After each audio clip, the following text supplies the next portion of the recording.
Na-diagnose siya ng sakit na unti-unting pumapatay sa kanya. Ang tanging takas niya mula sa malupit na realidad na ito ay ang isang laro na nilalaro niya araw at gabi hanggang sa siya'y pumanaw. Pero nagising siya sa loob mismo ng larong iyon na wala siyang kahit ano, walang status, walang power, ngayon ay nakakulong sa mundong dati niyang pinagtatagwan. Kailangan niyang lumaban, mabuhay, at umangat para sakupin ang mundong naging bagong realidad niya. Ang kwentong ito ay umiikot kay Takyudo, na mahilig maglaro ng isang empire management strategy-based game na tinatawag na Eternal Nations. Kahit na bedridden siya sa ospital, ginugugol niya ang kanyang mga araw sa paglalaro ng Eternal Nations at literal na namatay habang nilalaro ito. Ngunit hindi pa doon nagtatapos ang lahat para sa kanya. Ilang segundo lang pagkatapos, natagpuan niya ang sarili niya sa isang kagubatan, nakaupo sa trono sa isang sinaunang guho. At ang unang napansin niya ay kung gaano kasariwa ang hangin. Isang babae ang lumapit sa kanya, tinatanong kung gising na ba siya sa wakas. At nang ipakita nito ang kanyang mukha, agad niya itong nakilala bilang si Ato, isang elven race na game character mula sa Eternal Nations. Tinawag ni Ato si Tokuto bilang His Majesty. At lahat ng ito ay nag-iwan kay Tokuto ng tanong, anong nangyayari? Dahil isa siyang veteranong anime watcher, naisip ni Tokuto na baka na-transport siya sa mundo ng Eternal Nations. Pero ano na ang dapat niyang gawin ngayon? Karaniwan, ang tanging tinatawag ni Ato na hari ay ang Lord ng Minagra. Ang NAS yung pinamumunuan ni Tokuto noong nilalaro pa niya ang game. Muling nagsalita si Ato, at ngayon ay tinawag si Tokuto na Tokuto-sama. Sinabi niya na si Tokuto ang kauna-unahang player na naka-clear ng Nightmare difficulty gamit ang Minagra, ang pinakamahirap na sibilisasyon. Ayon sa kanya, nasa leaderboard si Tokuto, at dahil doon, mayroon siyang status bilang isang legendary player. Lalo pang nalito si Tokuto. Paano nagkakaroon ng impormasyon ng isang game character na lampas sa fourth wall? Ibinunyag ni Ato na naaalala niya ang lahat. Lahat ng panalo at pagkatalo ni Tokuto. Bawat salitang sinabi ni Tokuto sa kanya sa pamamagitan ng computer screen, at ang buong paglalakbay na pinagsamahan nila hanggang ngayon. Napaluha si Tokuto sa nalaman niyang iyon. Ipinahayag niya kung gaano siya kasaya na makausap si Ato, ang paborito niyang character sa game. At bilang tugon, sinabi ni Ato na ganoon din ang nararamdaman niya. Pero hindi pa rin ito ipinapaliwanag kung paano siya napunta roon. Kaya tinanong ni Tokuto si Ato kung siya ba ang nagdala sa kanya roon. Sinabi ni Ato na wala siyang ideya tungkol doon, dahil ni siya rin ay kamakailan lang din dumating sa lugar na iyon. May isang bagay lang siyang sigurado, nasa mundo sila na may vibe ng Eternal Nations. Kahit saan man sila naruroon, masaya si Ato na sa wakas ay nakilala na niya ang tunay niyang hari. At habang hawak ang kanyang mga kamay, hinihikayat niya si Tokuto na magsimula muli ng kanilang paglalakbay mula umpisa. Ipinahayag niya ang kagustuhang bumuo muli ng isang imperyo kasama si Tokuto kung saan silang dalawa lang ang nakatira. At si Tokuto, na wala ng ibang layunin sa buhay, ay pumayag na makiisa sa goal ni Ato. Nang iniabot ni Tokuto ang kamay niya para sa isang handshake, umakto si Ato na parang tunay na NPC form niya. Ipinakilala ang sarili bilang Sludge Ato, isang ilihitimong anak ng sirang mundo, at nanumpang mula sa sandaling iyon, ang kanyang isipan, kaluluwa, at katawan ay pag-aari na ni Tokuto. Dapat ay isang evil character si Ato, pero sobrang cliché nito kaya pareho silang nahiya.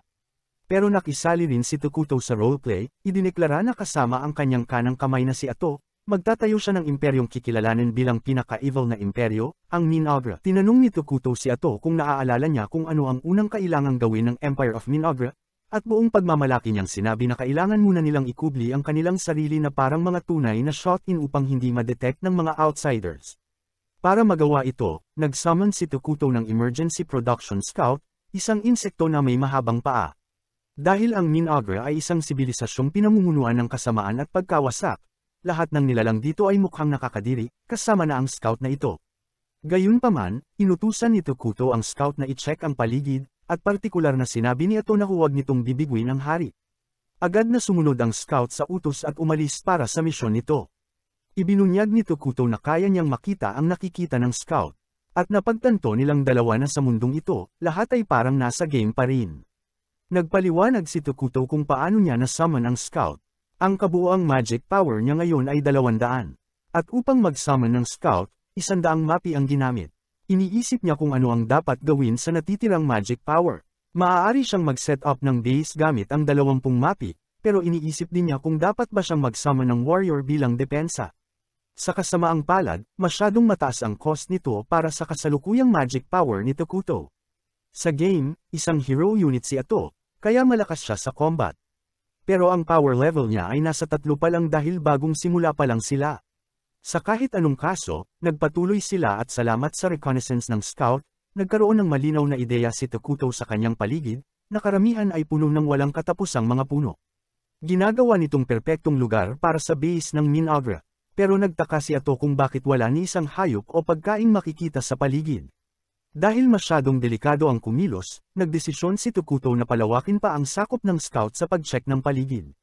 Nalulungkot si Ato na wala siyang naitutulong sa kanyang hari, pero sinabi ni Tokuto na sapat na ang presensya niya sa tabi niya. Dahil sa papuring iyon, labis na naantig si Ato at agad na nahulog ang loob kay Tokuto. Samantala, natagpuan ng scout ang isang kampo kung saan maraming dark elves ang naghahanap ng masisilungan. Iniisip ni Tokuto kung ano ang dapat niyang gawin. Kung aksidente siyang makapasok sa teritoryo ng iba, magdudulot ito ng gulo. Kaya, ang pinakamainam nilang gawin ay manatiling nakatago muna. Sabi ni Ato, kung may masamang mangyari, pwede naman silang tumakas. Kaya, muling nabuhayan ng loob si Tokuto at nagdesisyong pagmasdan muna ang mga dark elf mula sa malayo at alamin kung anong ginagawa nila rito. Pero biglang lumitaw ang 3 dark elf at tumakbo papunta sa kanila, kaya pareho silang napasubo. Nagulat si Tokuto nang makita na ang mga dark elf na plano niyang iwasan, ang mga akala niyang tatakbuhan niya kapag nag-cross ang kanilang landas, ay nasa harapan na mismo niya. Nagtataka sila ni Ato kung paano magtatapos ang tagpong ito, pero sa mga ganitong sandali, ang pinakamainam gawin ay manatiling kalmado. At yun nga ang ginawa nila. Samantala, wala naman talagang balak ang mga dark elf na pumatay ng kahit sino. Pinalayas lang sila mula sa syudad kung saan sila nanirahan. At sa pagtakas nila, dinala nila ang buong lahi papasok sa kagubatan para sa kaligtasan. Matapos ang mahabang paglalakbay, nakahanap sila ng pahingahan sa lupang isinumpa. Pero wala silang pagkain, kaya't mamamatay ang lahat ng kanilang mga anak. Ang kapitan ng mga dark elf, si Captain Gia, ay gumagala sa isinumpang kagubatan kasama ang kanyang mga sundalo. Nag-aalala sila na baka walang kabuluhan ang lahat ng ito, dahil isinumpa ang lupa at walang paraan para makahanap ng pagkain. May ilan sa kanila ang nagrereklamo na sana ay pinili na lang nilang mamatay sa syudad, dahil mamamatay rin naman sila rito. Nagrereklamo sila tungkol sa mga balibalita na ang kagubatan ay isinumpa ng isang lalaki at walang buhay o pag-ibig ang nabubuhay dito. Pinayuhan sila ni Gia, kapag nawalan sila ng pag-asa ngayon, wala ng pag-asa para sa mga batang naghihintay sa kanila. Paalala niya, naniniwala sa kanila ang mga bata at hindi sila maaaring umatras o bumalik ng walang dala. Pero habang patuloy siyang naglalakad, iniisip niya ang sinabi ng kanyang mga kasamahan. Sa kaibuturan niya, alam niyang tama sila. Ang tsansa ng kaligtasan ay halos wala, pero kahit natatakot ang iba at gustong sumuko, siya ang kapitan. Kailangan niyang pangunahan ang lahat patungo sa tagumpay. Habang lumalayo siya, naramdaman niya ang enerhiya ni Tokuto at Ato at agad siyang kinabahan. Nag-aalala siyang baka atakihin sila at mawalan siya ng mga tao. Anuman ang susunod niyang gawin ay magtatakda ng kinabukasan ng kanyang lahi, kaya kailangan niyang maging diplomatiko. Pagdating niya, nakita niya si Tokuto na mukhang isang itim na espiritu, at si Ato na mukhang normal. Lumuhad agad si Gia, at sumunod ang kanyang mga kasamahan. Inaamin niyang sila'y sumalakay at hindi dapat naroon. Tinanong siya ni Ato kung bakit siya pumunta roon kahit alam niyang bawal ang lugar. Ipinaliwanag ni Gia ang lahat, kung paanong pinalayas sila sa syudad, na kinailangan nilang tumakas ng hindi handa. Ang mahabang paglalakbay, ang mga batang naghihintay sa kagubatan na gutom. Kinakabahan siya, lalo na't malamig ang tingin sa kanya ni Ato. Akala niya ipapatayin na sila, pero tinanong siya ni Tokuto kung gutom ba siya. Hindi agad siya sumagot, pero pinaalalahanan siya ni Ato na sumagot sa kanyang master. Kaya sinabi niyang oo. Biglang naglabas si Tokuto ng maraming mansanas para sa kanya. Una niyang beses makakita ng mansanas. Hindi nga niya alam na pagkain iyon. Sinabi ni Tokuto na makatas iyon sa loob at magugustuhan niya ito. Nag-aatubili si Gia, nag-iisip kung ligtas ba ito, pero paglingon niya, nakita niyang kumakain na ang kanyang mga sundalo. Sinabihan din siya ni Ato na kumain, pero nagdadalawang isip pa rin siya. Naglabas ulit si Tokuto ng mga peras para sa kanya. Ngayon, nagsisimula ng pagdudahan ni Gia ang intensyon ni Tokuto. Hindi kailanman minahal ang lahi ng Dark Elf. Palagi silang nakakatanggap ng puot, kaya't ang makatanggap ng tulong ng libre ay tila mali. Sinabi niya kay Tokuto na mas gugustuhin niyang dalhin na lang ang pagkain pabalik sa kanyang mga anak sa kagubatan. Bago pa man siya matapos, naglabas na naman si Tokuto ng mas maraming prutas. Nabigla siya at labis na nagpapasalamat. Samantala, ang mga bata sa kagubatan ay halos mamatay na sa gutom, tahimik na umaasang may darating na tulong. Naamoy nila ang pamilyar na amoy, at tama sila. Bumalik na si Gia at ang kanyang grupo. Hindi lang basta bumalik, kundi may dalang pagkain at pag-asa. Sinabi ni Gia na maghanda para sa isang piging at agad namang kumain ang lahat. Kumain ang mga gutom na bata at nakabawi ng lakas. Tinanong siya ng isa sa mga elf kung saan niya nakuha ang pagkain, pero hindi na siya nagbigay ng detalye. Sinabi lang niyang ngumiti sa kanila ang kapalaran. Pero sa kanyang isipan, paulit-ulit na lumilitaw ang nakakatakot na nilalang na kanyang nakilala. Matapos kumain, mahimbing na natulog ang lahat habang si Gia ay nagbabantay sa tabi ng apoy, nag-iisip ng lahat ng nangyari. Isa sa mga elder, si Elder Molter, ang pumukaw sa kanyang pag-iisip. Nagpasalamat si Molter sa kanyang pagsisikap pero sinabi rin niyang kakaiba ang lasa ng prutas. Nabuhay siya ng 200 taon pero ni minsan ay hindi pa niya natikman ang ganung lasa. Sumang-ayon si Gia, iba rin ang lasa ng kinain niya ito. Tinanong ni Molter kung saan niya ito nakuha, at ipinaliwanag ni Gia na nakatagpo sila ng isang alamat sa kagubatan. Ibinunyag niyang napadpad sila sa isinumpang kagubatan at doon nila nakilala ang isang alamat. Nagtaka si Molter kung ito ba ang tinatawag na King of Ruins. Ayon sa mga sinaunang kwento, ang King of Ruins ay lilito kapag masyado nang masikip ang mundo, wawasakin ang lahat, at muling ilulubog ang lahat sa dilim. Pero wala talagang nakakaalam kung totoo ito, dahil wala pang nakakakita sa kanya. Tinanong ni Molter kung tinawag ba ni Tokuto ang sarili niya bilang King of Ruins, pero sabi ni Gia, hindi nga siya nagpakilala. Sa kanyang maid lang siya nakikipag-usap. Iginiit ni Molter na ang King of Ruins ay hindi nagbibigay ng kahit ano ng libre. Ano raw ang kapalit? Sagot ni Gia, iyon daw ay mula sa dalisay na kabutihang loob ni Tokuto. Hindi naniniwala si Molter. Sabi niya, walang madilim na nilalang ang nagbibigay ng walang kapalit. Tinawag ni Gia si Tokuto na, The Great One, at iginiit na tumulong lang siya. Tumutol si Molter na hindi bagay sa isang King of Ruins ang ganoong titulo, pero nanindigan si Gia. Tinulungan sila, kaya karapat-dapat siya. Naisip ni Gia kung mas mabuti na lang bang mamatay sila kaysa tanggapin ang tulong. Pero sumang-ayon si Molter na tama siya. Sinabi niyang kapag oras na para bayaran ang utang, siya na ang makikipag-usap kay Tokuto kaya't huwag nang mag-alala ang iba. Tinitingnan ni Gia ang kanyang mga tao at iniisip kung kailan kaya sila makakatulog ng payapa.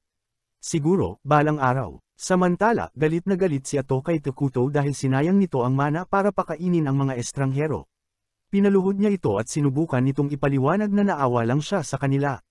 Nabigla siya, paalala niya na hindi pa nila alam kung magiging mapayapa o marahas ang Minagra, o kung gaano karami ang kanilang lalabanan. Sayang ang mana, pero napahinto siya, hindi raw dapat siya nakikipag-usap ng ganoon sa kanyang hari, pero pinaalalahanan siya ni Tokuto na hindi siya mabubuhay doon nang wala siya. Isa silang team. Napagtanto niyang habang nandoon ang mga Dark Elf, hindi siya makarelate sa kanila. Siguro, mahiyain siya. Hindi man lang napansin niya to. Akala lang niya, nagro-roleplay ito bilang tunay na hari, na sa maid lang nakikipag-usap. Nagbiruan sila hanggang sa dumating ang alagang hayop ni Tokuto na may dalang ulat mula sa survey nito. Kinabukasan, naghahanda si Gia na bisitahin muli si Tokuto, at tinanong siya ni Elder Molter kung handa na ba siyang harapin ang hari. Naniniwala siya na dahil tinanggap na nila ang tulong mula sa Dark King, dapat handa rin silang bayaran ang anumang kapalit na hihingi nito. Tumutol si Gia, sinabing wala namang binanggit si Tokuto na ganon. Pero sumagot si Molter na natural lang sa mga nilalang na masama na humingi ng kapalit para sa kabutihang ginawa nila. Gayunpaman, pumayag siya na kailangan pa rin nilang umasa kay Tokuto para mabuhay dahil wala nang ibang ligtas na lugar para sa kanila. Nagpa siya ang dalawa na puntahan si Tokuto ng magkasama. Hindi nila alam na minamanmanan sila ng insekto ni Tokuto buong oras. Agad tinawag ni Tokuto ang insekto pabalik para i-report sa kanya.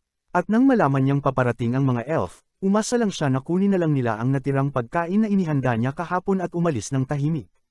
Kinakabahan siya habang inaamin na kinakamahan talaga siya at hindi siya marunong makipag-communicate ng maayos. Kaya hindi niya alam kung kaya ba niyang makipag-negotiate sa mga Dark Elf. Sabi ni Ato siya na lang ang gagawa nito para sa kanya at para na rin ipakita sa mga Dark Elf na ang hari nila ay hindi nakikipag-usap sa mga kagaya nila. Ilang sandali pa, dumating na sina Molter at Gia at binati ni Molter si Tokuto gamit ang ilang salitang galing sa chatgave, pinasalamatan siya sa pagbibigay ng pagkain sa kanyang mga tao. Tinanong niya kung pwede ba nilang malaman ang pangalan ng taong tumulong sa kanila at nang pumayag si Tokuto, ibinahagi niya to ang pangalan niya, sabay pahayag na siya ang King of Ruin. Parehong nagulat ang dalawang Dark Elf na kumpirmado ang kinatatakutan nila. Saka sinabi niya to na kunin na lang nila ang pagkain at umalis na dahil hindi rin naman ito magtatagal. Pero sabi ni Molter gusto niyang suklian ang kabutihang ipinakita ni Tokuto at tinanong kung ano ang may aalay nila bilang kapalit.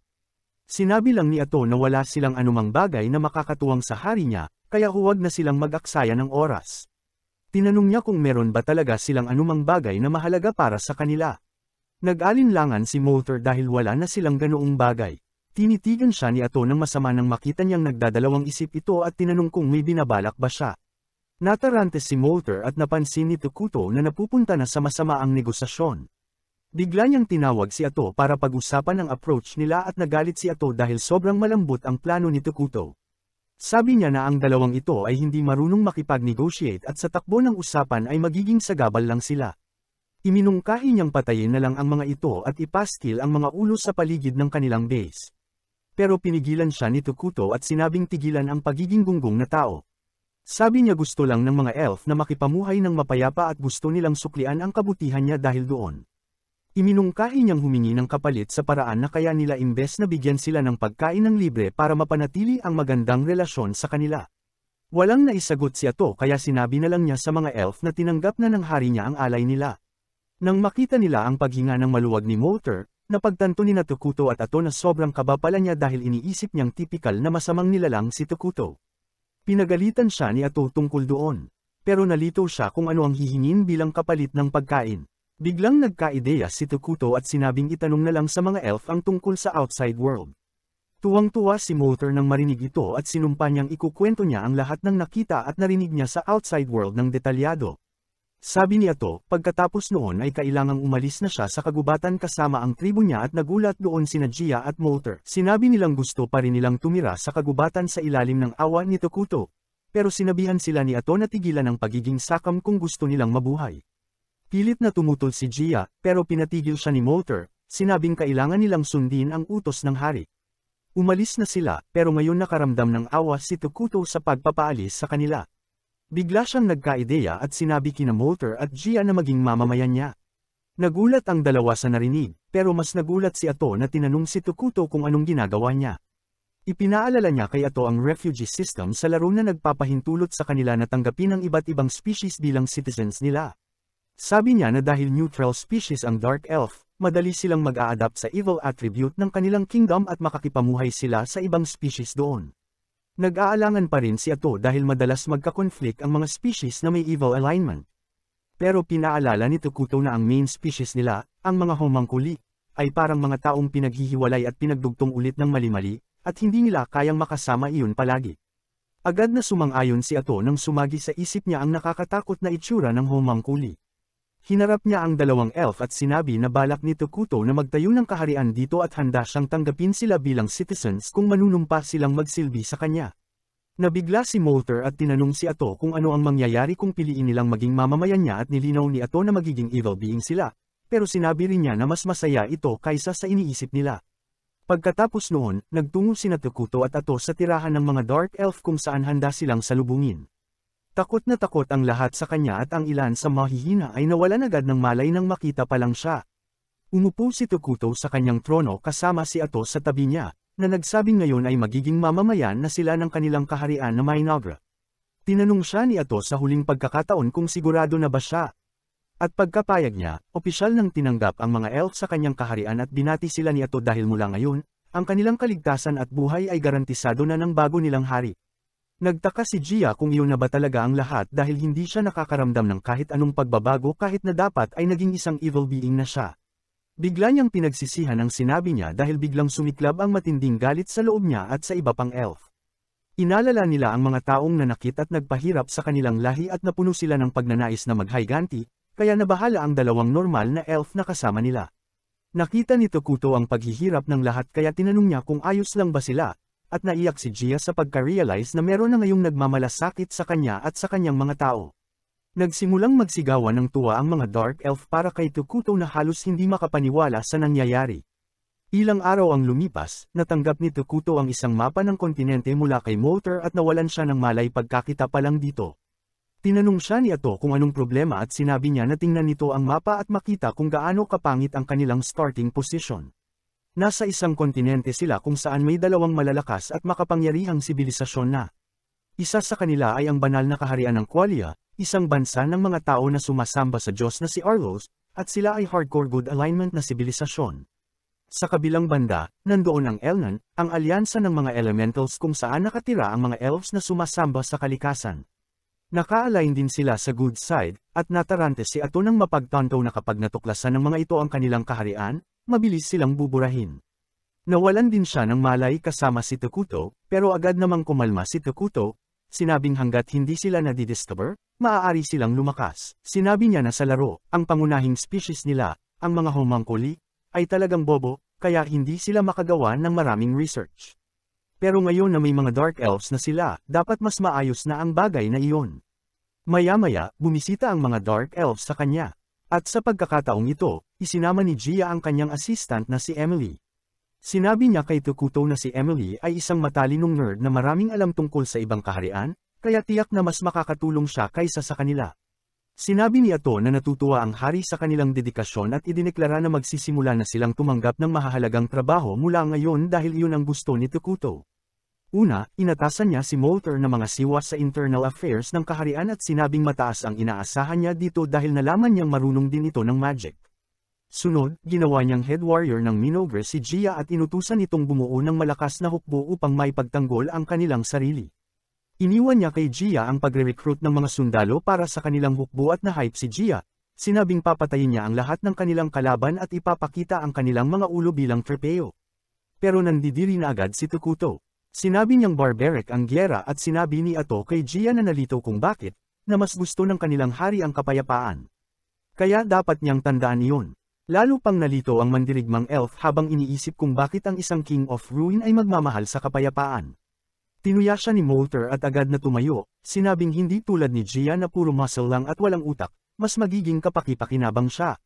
Tinanggap ni Gia ito bilang hamon at sinabi kay Tukuto na siya ay bata at malakas kaya kaya niyang magtrabaho ng walang pahinga. Hindi napapansin ni Ato na naglalaban lang sila para makuha ang atensyon ni Big Evil Daddy at ang akala niya ay mga workaholic lang sila. Tinanong niya si Tukuto kung dapat ba silang bigyan ng misyon para mangolekta ng resources at iminungkahi niya na utusan silang pagandahin ang kapaligiran at gumawa ng mga bahay. Agad itong ipinaabot niya to kay Molter at inutusan itong mang-alap ng sapat na kahoy para makagawa ng mga tahanan habang iniiwan pa rin ang kagubatan na halos buo. Sinabi ni Molter na agad niya itong gagawin dahil ang mga Dark Elves ay mga taga-gubat mula pa noon. Pagkatapos ay inutusan sila ni Tukuto na mag-reforest sa mga bahagi ng gubat na kanilang pinutol. At nalito ang mga elf dahil hindi nila narinig ang salitang iyon. Napagtanto ni Tukuto na baka hindi pa ganoon ka-advanced ang kanilang sibilisasyon para maintindihan ang reforesting. Kaya tinanong niya sila kung alam ba nila ang military magic o ang 6 na major elements. Sinabi ni Molter na alam lang niya ang 4 na major elements at sinabi ni Emily na hindi pa siya nakarinig ng kahit anong bansa na gumagamit ng military magic.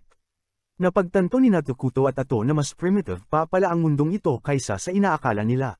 Pero isa itong magandang bagay dahil kapag napaunlad nila ang kanilang magic technology, mabilis nilang malalampasan ang ibang mga bansa.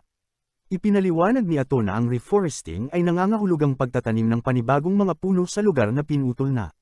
At sinabi ng mga Dark Elves na ginagawa rin nila iyon, pero hindi nila kayang gamitin ng magic para mapalago ito agad. Sinabi ni Ato na ginagamit ng reforesting ang 6 na major elements para mapalago agad ang puno, at bigla niyang ibinigay ang credit ng ideyang ito kay Tukuto kahit isa itong malaking kasinungalingan. Patuloy siyang nagpupuri kay Tukuto, sinasabing siya ang lumikha ng mga unique fruits na kinain nila kanina at na ang grapes ang paborito niya.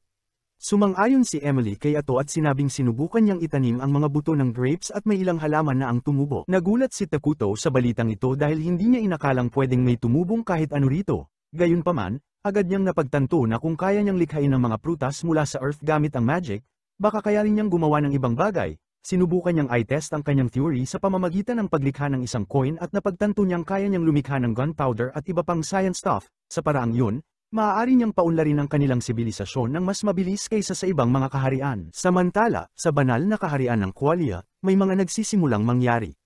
Pinangungunahan ni Saint Soulina ang isang grupo ng mga kabalyero papunta sa paanan ng bundok na natatakpan ng nyebe para harapin ang mga halimaw na banta sa mga kalapit na nayon. Pagkakita pa lang niya sa mga goblin na papalapit sa kanya, itinuro niya agad ang kanyang baston sa mga ito, at ginawang abo gamit ang kanyang banal na apoy. Nawala sa ulap ang banal na apoy matapos wasakin ang mga halimaw, at nang tumama ang sikat ng araw sa sunog na lupa, may mga bulaklak na tumubo roon. Sinabi ng kapitan ng mga kabalyero sa kanyang mga tauhan na ang kakayahan ni Soulina ay sinusunog ang mga halimaw na may masamang kalikasan at lumilikha ng hardin ng bulaklak sa kanilang lugar. Siya rin ang dahilan kung bakit may magandang ugnayan sila sa mga duwende.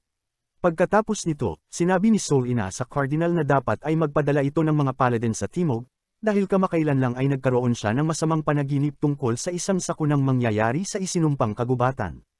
Tumanggi ang Cardinal, at sinabing nasa pinakadulo ng kontinente ang isinumpang kagubatan at kailangan niya ng pahintulot mula sa mga nakakataas para magpadala ng mga paladin doon. Nagbanta si Soulina na siya na mismo ang pupunta roon kung hindi siya magpapadala ng kahit sino. At kahit sinubukan siyang salungatin ng Cardinal, umatras din ito at nangakong magpapadala ng mga sundalo na kaya niyang ipamobilisa ng personal. Sa parehong oras, abala sina Tukuto at Ato sa pagde-develop ng kanilang teritoryo, nagsisimula sa pagpapatayo ng mga bahay para sa mga Dark Elf. Nakapagtayo na ng pansamantalang silid trono sa paligid ng trono ni Tukuto, at sabik siyang magsagawa ng mga pagpupulong at komperensya kasama ang mga importanteng mamamayan ng kanyang kaharian. Biglang dumating sina Molter, Gia, at Emily, at sinabi ni Ato sa kanila na dapat ay agad na nilang simulan ang kanilang unang council meeting. Ngunit may regalo muna si Emily para kay Tukuto bago ang meeting, at ito ay isang kasuotang nagpapamukhang tomboy sa kanya. Masaya siyang natanggap ito dahil marumi na ang mga dati niyang damit, at nagpasalamat siya sa mga elf para dito.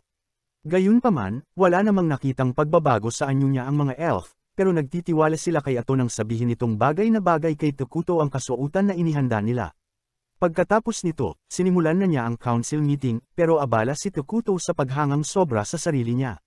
Nagdesisyon si Ato na ituloy ang meeting kahit wala siya, at kakausapin na lang siya kapag kailangan ng input, at ayos lang kay Tukuto ang mungkahing iyon. Nang nagsimula na ang pagpupulong, tinanong ni Molter si Ato kung anong klaseng mga gusali ang dapat nilang unahin. Sinabi niya na dapat silang magsimula sa mga pasilidad para sa produksyon ng pagkain, at inilabas niya ang isang nakakakilabot na halaman, na magiging pangunahing pinagkukunan nila ng pagkain sa ngayon. Nandidiri ang mga elf sa nakita nilang halaman at tinanong si Ato kung ano talaga iyon.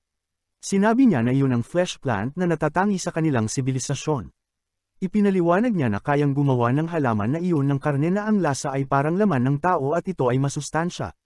Nagulat ang mga elf sa narinig nila at sinabing hindi naman sila kumakain ng tao, pero sinabi ni Ato na pansamantala lang ang flesh plant at magkakaroon din sila ng iba't ibang uri ng pagkain kalaunan. Sinabi rin niya na kailangan din nilang gumawa ng mga imbakan at mga pasilidad para sa pamamahala kasabay ng mga sakahan, at si Emily ang nagboluntaryong gawin ito. Pagkatapos nito, lumipat si Ato sa susunod na paksa sa kanyang agenda, ang pananaliksik, dahil napakahalaga ng makabagong teknolohiya para sa maliliit na bansang tulad nila. Tinanong siya ni Molter kung anong klaseng teknolohiya ang dapat nilang pagtuunan ng pansin, at sinabi niya na magfo-focus sila sa magic technology. Sabik si Tukuto na makita itong mangyari at sinabi ni Molter na bilang isang mage, gagalingan niya para ma-impress siya. Tinanong niya si Ato kung anong klaseng magic technology ang dapat niyang pag-aralan at sinabi niya ang tungkol sa military magic. Ipinaliwanag niya na ang karaniwang attack magic ay kaunti lang ang kayang tamaan sa isang beses. Pero ang advanced military magic ay kayang wasakin ang buong syudad at baguhin pa ang lupain para sa kanilang kalamangan. Sinabi ni Ato na ipunan niya ang mga elf na may talento sa magic at agad na simulan ang pananaliksik. At excited si Molter na makalikha ng mga magic spell na wala pa sa mundong ito. Sunod naman, lumipat si Ato sa usapin ng kanilang estratehiyang militar at na-excite si Gia dahil siya na ang kasunod. Ngunit agad siyang sinabihan ni Tukuto na hindi muna sila mag-i-invest ng malaki sa army sa ngayon. Dagdag ni Ato, mahal ang magpanatili ng army, pero wala naman itong naibabalik kapag panahon ng kapayapaan. Pumalag si Gia at sinabing kulang pa ang lakas nila para protektahan ang kanilang hari, kaya dapat bigyan ng pansin ang kanilang military. Sumasang-ayon din si Molter, at sinabing pareho silang may bounty sa ulo bilang pinuno ng mga Dark Elf at maaaring atakihin ang kanilang kaharian ng kanilang mga kaaway. Nauunawaan ni Takuto ang kanilang mga alalahanin at nagdesisyon na lumikha ng isang bayani para ipagtanggol sila. Sumang-ayon si Ato, at sinabing mahal gumawa ng bayani, pero hindi ito kailangan ng maintenance, kaya bagay ito sa kanilang pangangailangan ngayon. Hindi alam ng mga elf kung ano ang bayani, at ipinaliwanag ni Ato na ang mga bayani ay mga napakalalakas na nilalang na diretsyong nagsisilbi sa ilalim ng hari. May mga kondisyon para makasama ng iba't ibang bayani, pero kampante siyang makakasaman sila ng una sa lalong madaling panahon, at sabik si Takuto para doon. Naiisip niyang kailangan nila ng mana para magawa ang karamihan ng bagay sa mundong ito. At ang isang kaharian ay makakakolekta lang ng mana mula sa kanyang mga mamamayan. Mas masaya ang mga tao, mas maraming mana ang nakukolekta nila. At determinadong gawing pinakamasayang lugar sa buong mundo ang kanyang kaharian. Samantala, sa banal na kaharian ng Qualia, isang junior paladin na nagngangalang Lonias ang napili bilang bahagi ng investigasyon team na ipapadala sa isinumpang kagubatan. Kasama rin niya ang isang senior paladin, si Verdal, at ang paboritong libangan nito ay ang inisin si Lonias, na masyadong seryoso at formal. Nagrereklamo si Verdal na napakaliit ng investigasyon team na ipapadala, na binubuo lang ng 2 paladin at ilang mga mercenaryo. Sabi niya, dapat ay mas pinapansin ng simbahan ang propesya ni Solina, at sumang-ayon si Lonias, pero alam niyang hindi nila mahuhulaan kung ano ang iniisip ng mga nakakataas. Alam niyang kung magtagumpay sila, malaki ang gantimpalang matatanggap nila, pero kung mabaigo sila, tiyak na sa kanya mapupunta ang lahat ng sisi. Balik sa Minigra, ini-inspeksyon ni Takuto ang progreso ng kanyang sibilisasyon. Nakakaramdam siya ng nostalgia dahil libo-libong beses na niyang nakita ang simula ng isang sibilisasyon sa screen, pero ngayon, nakikita na niya ito sa aktwal. Ipinasyal siya ni Emily, at sinabi nitong ang mga Dark Elf ay bihasa sa paggawa ng mga bahay sa mga puno. Pero mabagal pa ang paggawa ng bahay ngayon dahil nakafocus sila sa mga flesh-free. Mabuti naman ang tubo ng mga flesh-free, at naitayo na rin ang mga pasilidad para sa pamamahala at imbakan. Sinabi pa ni Emily na nakakita sila ng bukal ng sariwang tubig malapit doon at sinusubukan nilang alamin kung maaari itong pagkunan ng tubig. Tungkol naman sa magic research, abala sina Molter at iba pang mga mage sa bagong tayong gusali para sa pananaliksik. Natutuwa si Takuto sa lahat ng ito, lalo na sa balitang ang mga elf ay kusa ng gumagawa ng hakbang, tulad ng paghahanap ng pinagkukunan ng tubig. Masaya siya na ang mga elf na dating pagod at lutang nang dumating dito ay mukhang masaya na ngayon. At nang sabihin niya ito kay Emily, napaluha ito sa tuwa. Natarante si Takuto nang makitang umiiyak si Emily. Pero agad din itong kumalma at ipinagpatuloy ang tour. Dinala niya sina Takuto at Ato sa sakahan ng flesh-free at sinabi na dahil sa mga kasangkapang ginawa ni Takuto, maaari na silang mag-ani sa lalong madaling panahon. Sunod, dinala niya sila sa pinagkukunan ng tubig na nakita ng mga elf, pero napansin nilang kakaiba na ang pakiramdam sa lugar. Naging madilim na rin ang tubig, at nadismaya si Emily dahil iniisip niyang hindi na ito magagamit. Bago pa makapagpaliwanag si Ato kung bakit siya mali, dumating din sina Molter at Gia para makita ang pinagkukunan ng tubig. Sumang-ayon sila kay Emily na parang hindi na ito ligtas gamitin, pero uminom si Ato ng tubig at sinabing ligtas itong inumin. Ipinaliwanag niya na naging madilim at malungkot ang lugar na ito dahil bahagi na ito ngayon ng Minigra, salamat sa isang tampok na tinatawag na cursed terrain. Sinabi ni Takuto sa mga elf na huminga ng malalim, at bigla nilang naramdaman na lumino ang kanilang isip at napuno ng lakas ang kanilang katawan. Ipinaliwanag ni Ato na ang cursed terrain ay nagbibigay ng benepisyo sa mga nilalang na may evil alignment at nagpapahirap sa mga neutral at good alignment beings. Dahil bahagi na ng Minigra ang mga dark elf, mas asama na silang nilalang, kaya ligtas sa kanila ang tubig na ito. Sinubukan din ni Gia ang tubig at napatunayan niyang ligtas ito. Sinabi ni Ato na sa lalong madaling panahon, buong kagubatan ay magiging bahagi na ng cursed terrain. Pero iniisip ni Takuto na baka maging problema ito dahil masyado ng kapansin-pansin ang cursed terrain. Sumang-ayon si Molter, at sinabing kapag naging madilim ang buong kagubatan, madali silang mahanap ng kanilang mga kaaway.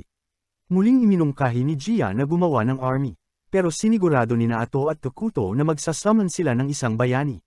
Sinabi ni Molter na hindi pa rin siya sigurado kung ano ba talaga ang bayani, kaya nagpa siya si Ato na turuan siya gamit ang halimbawa. Bigla siyang nag-summon ng mga madidilim na tentacle mula sa kanyang likod at walang kahirap-hirap na pinutol ang mga punong malapit bago ibinunyag na isa rin siyang bayani. At kahit 1% ng buong lakas niya ang ginagamit niya, kaya pa rin niyang talunin ang buong hukbo. Nagyabang si Takuto sa mga nagulat na elf na ang mga bayani ay napakagaling at mas lalong lumalakas habang tumatagal kahit wala silang gawin. Pero agad siyang nagpalit ng paksa at sinabing hindi na kailangang putulin ang mga puno para lang ipakita ang lakas ni Ato, at pinagsabihan niya itong linisin ang kalat mamaya. Sa kabilang banda, tunay na humanga ang mga elf sa kanilang nakita at sinabi nilang dakilang nilalang talaga si Tukuto para magkaroon ng ganitong kalalakas na alagad. Nagdesisyon silang gumawa ng engranding palasyo na nababagay sa kanya, pero sinabi ni Tukuto na hindi pa niya ito kailangan sa ngayon. Ngunit tumanggi ang mga elf na hayaang tumira ang kanilang hari sa mga bahay na katulad ng sa kanila. Sinabi rin ni Ato kay Tukuto na ang paggawa ng palasyo ay makapagpapasaya sa mga tao, kaya hayaan na lang silang gawin ito. Pumayag si Tukuto at sinabi niyang gusto niya ng isang lumilipad na fortress balang araw. Pero sa ngayon, masaya na siya kahit sa isang normal na palasyo. Kasabay nito, ang grupo ng investigasyon na pinamumunuan ni Nalonius at Verdal ay nagsimula ng maglakbay papunta sa mga isinumpang gubat sa timog. Hindi pa rin kontento si Verdal sa dami ng kanilang grupo, at sinabi ni Lonius na ito na ang pinakamainam na magagawa nila dahil karamihan sa kanilang puwersa ay abala sa mga kaguluhan sa Hilaga. Biglang lumitaw ang mga evil alignment na species sa Hilaga, inaatake at ninanakawan ang mga syudad, kaya karamihan sa firepower ng kanilang imperyo ay inilipat para harapin sila. Biglang sinabi ng mga mercenary na mahihirapan ang mga pumunta sa Hilaga. Pakiramdam nila ay maswerte sila na hindi sila naatasan sa trabahong iyon dahil kahit maganda ang bayad, mayroong mangkukulam na sangkot at ayaw nilang mapunta sa ganoong usapan. Naging curious si Lonius tungkol sa mangkukulam at kinagabihan ay tinanong niya ang mercenary na si Bargo tungkol dito. Sabi ni Bargo, may mga balita na ang buong problema sa Hilaga ay sanhi ng isang mangkukulam. Pero tumanggi si Lonius na maniwala. Sabi niya, hindi pwedeng isang tao lang ang may kagagawan sa ganoong karaming halimaw, at sumang-ayon si Bargo. Sabi niya, tiyak na gawa iyon ng isang kulto, pero pinatahimik siya ni Verdal bago niya malas ang lahat. Biglang nena si Lonius kay Verdal dahil lasing ito. Pinangaralan niya ito na hindi sila pinapayagang uminom dahil sila ay naglilingkod sa Diyos, pero handang makipagtalo si Verdal tungkol sa mga relihiyosong teksto. Bigla na lang niya itong binaliwala at nagsimulang manligaw sa waitress na nagdala sa kanya ng dagdag na alak. Tinanong naman ni Bargo si Lonius kung bakit may dalawang paladin na ipinadala ng ganoon kalayo sa timog. Natatakot siyang baka dahil na naman ito sa isa pang mangkukulam, at kung ganoon nga, gusto na niyang isama ang kanyang mga kasama at umalis bago maging mapanganib ang lahat. Sabi ni Lonius na hindi niya alam, pero sinabi ni Verdal na may nakuha na siyang impormasyon mula sa waitress tungkol sa mga nangyayari. May grupo ng Dark Elves na kamakailan lang ay tumakas papunta sa mga isinumpang gubat at marahil ay gusto lang silang ayusin ng mga nakatataas. Nakarelieve si Bargo nang marinig ito at sumang-ayon siyang dapat talagang ayusin ang mga Dark Elves agad dahil sanay sila sa mga assassination at curse. Naniniwala rin si Lonius na kung pababayaan ang mga Dark Elves, magiging banta sila sa hinaharap. Pero sinabi ni Verdal na mag-relax lang siya. Sabi niya, ito'y isang recon mission lang at kung may lalabas na kaguluhan, tatakbo na lang sila sa halip na makipaglaban. Pero masyadong determinado si Lonius sa ideya ng paglaban sa kasamaan kahit saan nila ito makita. At sinabi niyang hindi sila pwedeng tumakas sa kanilang tungkulin bilang mga paladin. Sinabi ni Verdal sa kanya na tigilan ang paghahabol ng Gloria at lumaban lang kapag kailangan talaga, sa halip na isugal ang buhay sa bawat pagkakataon. Pinaalala niya sa kanya na may pamilya siya sa bahay, at ganoon din ang lahat ng kasama nila sa misyon kaya dapat mas maingat sila sa kanilang mga desisyon. Kasabay nito sa Minagra, ang unang ani mula sa mga flesh tree ay handa na at inilagay sa gitna ng isang malaking altar. Nakaharap si Tukuto sa ani habang pinapanood siya ng lahat ng Dark Elves, sabik na sabik kung ano ang mangyayari. Nagsimulang ibuhos ni Tukuto ang kanyang mana sa tumpok ng mga prutas at bigla itong nagbago tungo sa isang dambuhalang insekto. Hindi makapaniwala ang mga elves na lumikha si Tukuto ng buhay mula sa mga prutas lang at nagsimulang purihin siya ni Ato, sinasabing ni hindi pa iyon 1% ng tunay niyang kakayahan. Sinabi niya sa mga elves na lalo pa siyang lalakas at gagawa pa ng mas maraming himala kapag lalo silang naging tapat sa kanya, at nagsimula silang mag-cheer sa kanya. Pagkatapos, bumalik si Tukuto sa kanyang trono at narelieve siya na nagawa niyang lumikha ng bog monster kapalit ng pagkain. Isa ito sa mga features ng game, pero hindi pa rin niya lubos na nauunawaan kung paano ito gumagana sa mundong ito. Pero sinabi niya to na hindi na nila kailangang pag-isipan iyon dahil mayroon na silang paraan para lumikha pa ng mga nilalang na maglilingkod sa kanilang kaharian. Pagkatapos, sinabi niya kay Tukuto na panahon na para lumipat sa susunod na hakbang at pumayag siya. Sinabing mag-isummon siya ng hero kapag nakalikom na sila ng sapat na mana. Excited na tinanong siya ni Ato kung sino ang balak niyang i-summon at sumagot siya na gusto niyang i-summon si Isla, ang Queen of Insects. Sa tingin ni Ato, solid choice ito at nagsimulang magsalita si Tokuto tungkol sa kung paano pwedeng i-buff ni Isla ang lahat ng insect-type monsters at payagan silang lumaban sa harapan. Pwede rin siyang lumikha ng larvae na gagawa ng mga mabababang trabaho kaya makakatulong siya sa kaharian sa dalawang aspeto. Masaya si Ato na pinag-isipan ito ni Tokuto ng mabuti at sinabi ni Tokuto na si Isla lang ang tanging choice dahil masyado ng unstable ang iba. Sumang-ayon si Ato dahil alam niyang ang ibang mga heroes ay nangangailangan ng taon ng therapy at sinabi ni Tokuto na balang araw ay balak din niyang i-summon sila pero hindi pa ngayon. Samantala, sina Lonius at ang iba ay nakarating na sa Dark Continent, at agad nilang nakita ang una nilang kalaban sa anyo ng isang hill giant.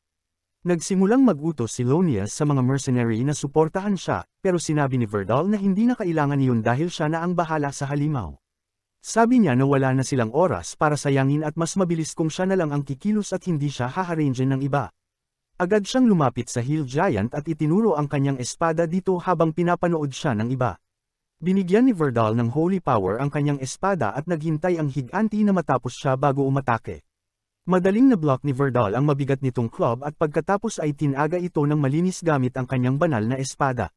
Tumalon siya patungo sa halimaw at inatake ito ng paulit-ulit. Pinabagsak ito ng hindi binibigyan ng pagkakataon na makalaban. Bumalik siya sa kanyang tropa matapos patayin ang higanti at sinimulang purihin siya ni Lonius, sinasabing magiging madali ang misyon dahil kasama nila siya. Pero hindi ganoon ang tingin ni Verdal at nagsimulang mag-alala si Lonius sa pahayag na iyon. Sa Minagra naman, ninanamnam ni Tokuto ang isang Berber habang sinabihan siya ni Ato na kumain ng mas healthy. Sumagot siya na puro healthy at boring na pagkain lang ang kinakain niya sa ospital, kaya gusto niyang sumubok ng iba. Nag-aalala rin siya kay Ato dahil puro salad lang ang kinakain nito nitong mga araw, at sinabi ni Ato na ang ganitong klaseng pagkain ang mas nababagay sa kanya.